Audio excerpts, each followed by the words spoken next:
দিলীপের আমলে মেদিনীপুরে আলগা হয়েছিল তৃণমূলের জমি। পরপর দুবার লোকসভা নির্বাচনে হেরে গিয়েছে তৃণমূল। এবার সেই কেন্দ্রে তৃণমূলের প্রার্থী জুন মালিয়া। তার হাত ধরে আবারও ঘাসফুল ভোটার কথা বললেন তৃণমূল সুপ্রিমো মমতা বন্দ্যোপাধ্যায়। 2014-2019 লোকসভা নির্বাচনে মেদিনীপুর আসন থেকে জয়ী হয়ে সাংসদ হয়েছিলেন বিজেপি প্রাক্তন রাজ্য সভাপতি দিলীপ ঘোষ। এবার ওই কেন্দ্র থেকে টিকিট পাননি তিনি। কেন বিজেপি এমন সিদ্ধান্ত নিল, এই প্রশ্নই তুললেন মমতা। বৃহস্পতিবার প্রার্থী জুন মালিয়ার প্রচারে মেদিনীপুরের দাঁতনে একটি জনসভায় যোগ দেন মমতা বন্দ্যোপাধ্যায়। সেখানে গিয়ে তিনি বলেন, আপনারা কেন আগের প্রার্থী না দিয়ে অন্য একজনকে নিয়ে এলেন? এখান থেকে সাংসদকে সরালেন কেন? মমতার দাবি, বিদায়ী সাংসদকে আবারও টিকিট দিয়ে দেখা উচিত ছিল যে তাকে মানুষ গ্রহণ করছে কিনা। নাম না করে দিলীপ ঘোষ প্রসঙ্গে মমতা বলেন, আপনারা কেন আগের প্রার্থীকে না দিয়ে অন্য একজনকে নিয়ে এলেন? তার গুণগান আমি করতে চাই না, কারণ আমি ব্যক্তিগত আক্রমণ করতে চাই না, না হলে প্রশ্ন তুলতে পারতাম।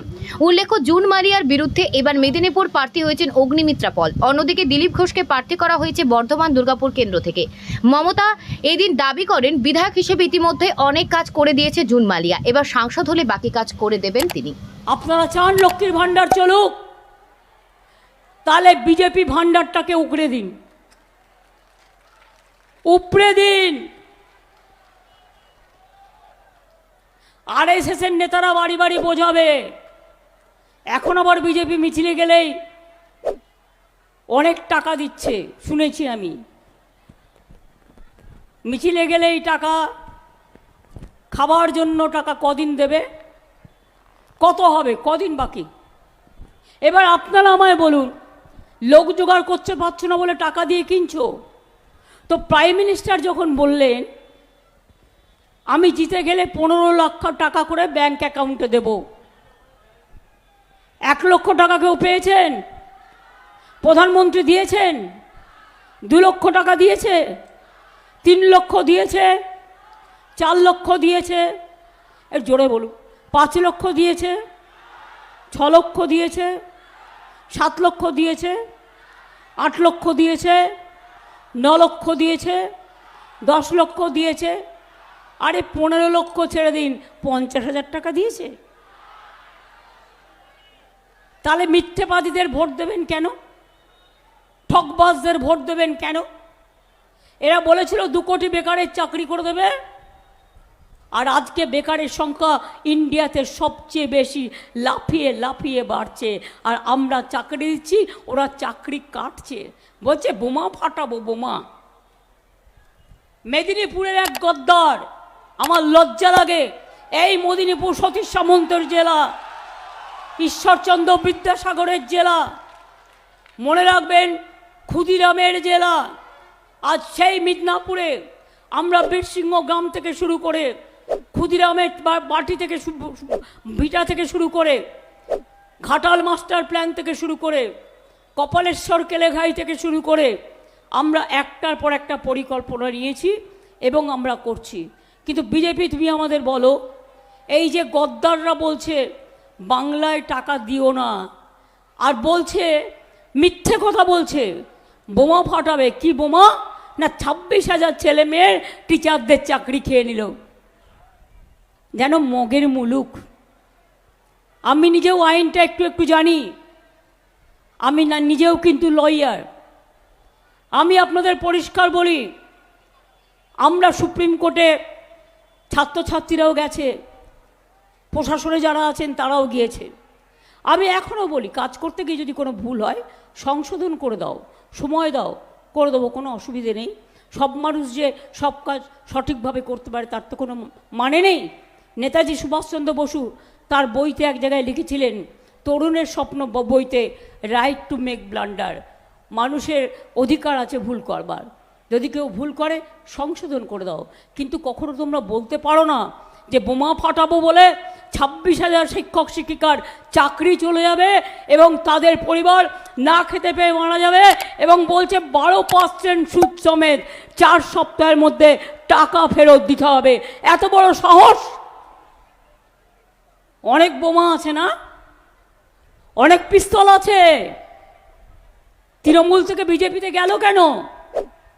টাকা রক্ষা করতে হবে না, নাহলে ইডি ধরবে, সিবিআই ধরবে, ইনকাম ট্যাক্স ধরবে, এনআইএ ধরবে, তাই নিজেকে বাঁচানোর জন্য আজকে মনে রাখবেন, সবচেয়ে বেশি গদ্দারি যে করেছে সে আপনাদের মিদনাপুরে জন্ম নিয়েছিল মির্জাফরে।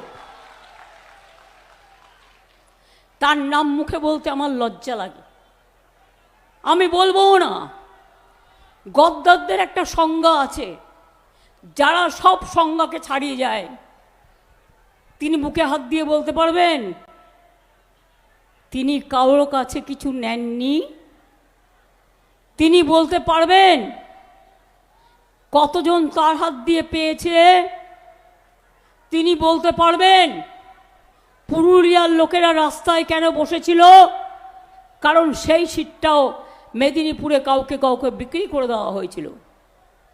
আমি যখন শুনেছিলাম আমি বললাম ঠিক আছে, মেদিনীপুর পেয়েছে ভালো, আমি আপত্তি করছি না, কিন্তু পুরুলিয়ার লোকেরা যাতে ডিপ্রাইভ না হয় সেটা আমাদের দেখার দরকার। আর তুমি আজ মহারাজা হয়ে গেছো, তুমি মহারাজ সাধু হলে আজ, আর আমরা চোর বটে। এই ইলেকশনে বুঝে নেব, লোডশেডিং করে ভোট দখল করা, গুন্ডামি করে ভোট দখল করা, টাকা দিয়ে ভোট দখল করা, লোকের চাকরি খেয়ে নেওয়া। মনে রাখবেন 26,000 ছেলে মেয়ের চাকরি খাওয়া মানে 2.5 লক্ষ, এবং এরপরে যদি আরো সবার চাকরি খায় কোথায় যাবে মানুষ? আমার কাছে আরো 10 লক্ষ চাকরি রেডি আছে সরকারের বিভিন্ন দপ্তরে, কিন্তু আমাদের এই যে বোমা ফাটাবে বলে লিখতে পড়তে কতটা জানেন আমি জানি না, লিখে বলে দেয় যেন কেউ চাকরি না পায়, চাকরি পেলে তাহলে বিজেপি উঠে যাবে, তাই চাকরি বন্ধ করে দাও। কৈফিয়ত বিজেপিকে দিতে হবে। প্রার্থী বদলালে কাকের বাসায় কোকিল এসে ডিম পাড়ে, কিন্তু কোকিল যখন বড় হয়ে যায় কাকের বাসা ছেড়ে পালিয়ে যায়। আপনারা কেন আপনাদের আগের প্রার্থীকে না দিয়ে অন্য একজনকে নিয়ে এলেন? কার জন্য? কিসের জন্য? কি করবে সে? কি করবে?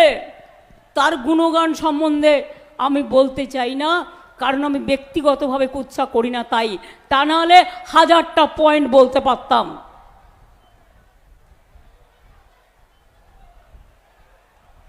একশো দিনের কাজের টাকা বন্ধ করেছে কে? দিল্লি কেন্দ্রীয় সরকার। 1 মাস ধরে জব কার্ড হোল্ডাররা কাজ করেছে রৌদ্রে ঝড়ে জলে, তারপর 3 বছর তাদের টাকা দেয়নি। আমরা অনেক বললাম, বলে দিচ্ছে আন্দাজে তৃণমূল চোর হ্যায়, আমি বলি অলি গলি মে চোর হ্যায়, বিজেপি চোর হ্যায়, বিজেপি পকেট মার হ্যায়, বিজেপি লুটেরা হ্যায়। 350 টিম পাঠিয়েছিলে বাংলায়, আর আবাস যোজনা নিয়ে আর 100 দিনের কাজের ব্যাপারে অনেক টিম এসছে। এজি রিপোর্ট সহ আমি চ্যালেঞ্জ করে বলছি, যদি তোমার মনে হয় তৃণমূল দুর্নীতি করেছে, তৃণমূলের সরকার, যাও উত্তরপ্রদেশের রেকর্ড কার্ড বের করো, বিহারের বের করো, মহারাষ্ট্রের বের করো, আর বাংলার বের করো। আমরা দেখিয়ে দেবো কারা চোর, কারা ডাকাত, কারা লুটেরা, কারা মাফিয়া। 100 দিনের কাজের লোকেদের নিয়ে আমাদের সব এমএলএরা, মন্ত্রীরা, অভিষেকরা সবাই মিলে, এমপিরা গেল দিল্লিতে। তাদের একটা খুদে মন্ত্রী, চুনোপুটিও নয়, অ্যাপয়েন্টমেন্ট দিয়েও অ্যাপয়েন্টমেন্ট দিল না, পালিয়ে গেল পেছনের গেট থেকে। তারপরে আমি গিয়ে প্রধানমন্ত্রীকে 3 বার দেখা করলাম, বলল অফিসার টু অফিসার মিটিং হোগা, তাও করে দিলাম পরপর 3 বার, কিচ্ছু হলো না। বিজেপির লোকেদের কেন ভোট দেবেন? ওরা ডাইরেক্ট বলছে, দেখে নিন, বাংলাকে টাকা দেবেন না, কেন্দ্রকে বলছে যেন নিজেদের পকেটের টাকা, আমাদের টাকা নিয়ে যাচ্ছ, আমাদের টাকা দেবে না। বলছে বাংলার রাস্তায় টাকা দেবে না, বাংলায় 100 দিনের কাজের টাকা দেবে না, বাংলায় আবাস যোজনার টাকায় দেবে না, বাংলার রেশনে টাকা দেবে না। সাধু পুরুষের দলদের জিজ্ঞেস করুন, যারা বাংলাকে এত অপমান করে, এত অসম্মান করে, তাদের যদি টাকা না দেয়, গরিব মানুষ যদি তার প্রাপ্য না পায়, আপনারা তাদের ছেড়ে দেবেন? ওরা 100 দিনের কাজের টাকা বন্ধ করেছে, ওরা কৃষকদের ভাতে মেরেছে, হরিয়ানার কৃষকরা গেছিল আন্দোলন করতে, তাদের রাস্তা কেটে দিয়েছে। মনে রাখবেন, যারা 100 দিনের কাজের টাকা বন্ধ করে দিয়েছে, আবাস বন্ধ করে দিয়েছে, রাস্তার টাকা বন্ধ করে দিয়েছে, রেশনের টাকা বন্ধ করে দিয়েছে, এবার ভোটে ভালো করে জোড়া ফুলে ভোট দিয়ে ওদের পুরো দিল্লিতে সরকার আসাটাকে বন্ধ করতে হবে। এক একটা সিট অনেক গুরুত্বপূর্ণ, মনে রাখবেন। 100 দিনের কাজের টাকা আমরা দিয়েছি, দিয়েছি কি দিইনি? দিয়েছি কি দিইনি? দিয়েছি কি দিইনি? আমি শুনেছি কেশিয়ারিতে একটা RSS এর বড় স্কুল আছে, অনেক প্রপার্টি করেছে ওরা। আগামী ভাবতাম RSS মানে ত্যাগী, ওদের মধ্যে কিছু ভালো লোক ছিল। আজকে ভোগ করতে করতে এমন ভোগী হয়ে গেছে, ত্যাগটা ছেড়ে দিয়েছে, আজকে ভোগকে আশ্রয় করেছে, যার জন্য বিজেপি এত নোংরামি করছে, এত ডার্টি গেম খেলছে, এত অসভ্যতামি করছে, এত বর্বরতা করছে। আজকে কৈফিয়ত তো আমার দেওয়ার কথা নয়, কারণ এটা আমি ইলেকশনে দাঁড়াইনি। কৈফিয়ত বিজেপিকে দিতে হবে। প্রার্থী বদলালে কাকের বাসায় কোকিল এসে ডিম পাড়ে, কিন্তু কোকিল যখন বড় হয়ে যায় কাকের বাসা ছেড়ে পালিয়ে যায়। আপনারা কেন আপনাদের আগের প্রার্থীকে না দিয়ে অন্য একজনকে নিয়ে এলেন? কার জন্য? কিসের জন্য? কি করবে সে? কি করবে? তার গুণগান সম্বন্ধে আমি বলতে চাই না, কারণ আমি ব্যক্তিগতভাবে কুৎসা করি না, তাই। তা নাহলে 1000টা পয়েন্ট বলতে পারতাম। আর আমরা চাকরি দিচ্ছি, ওরা চাকরি কাটছে, বলছে বোমা ফাটাবো বোমা। মেদিনীপুরের এক গদ্দার, আমার লজ্জা লাগে। এই মেদিনীপুর সতীশ সামন্তের জেলা, ঈশ্বরচন্দ্র বিদ্যাসাগরের জেলা, মনে রাখবেন ক্ষুদিরামের জেলা। আজ সেই মিদনাপুরে আমরা বীরসিংহ গ্রাম থেকে শুরু করে, ক্ষুদিরামের বাটি থেকে ভিটা থেকে শুরু করে, ঘাটাল মাস্টার প্ল্যান থেকে শুরু করে, কপালেশ্বর কেলেঘাই থেকে শুরু করে, আমরা একটার পর একটা পরিকল্পনা নিয়েছি এবং আমরা করছি।